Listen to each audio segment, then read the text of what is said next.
ঠাকুরের ভোগ দেওয়ার সময় কি করতে হয় এই ভিডিওতে জেনে নিন। প্রসাদ সবসময় প্রণাম করে খাবেন। দেবতাকে তার প্রিয় খাবার অর্পণ করার চেষ্টা করবেন। ভোগ নিবেদন করে সেটা সঙ্গে সঙ্গে সরিয়ে নেবেন না। ঠাকুরের ডান দিকে কাঁচা খাবার দেবেন আর বাম দিকে রান্না করা খাবার নিবেদন করবেন। প্রসাদ কখনো ফিরিয়ে দিবেন না।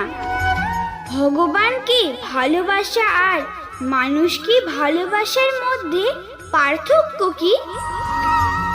মানুষকে ভালোবাসলে তার উপর দুর্বলতা এসে যায়, আর ভগবানকে ভালোবাসলে নিজের উপর শক্তি এসে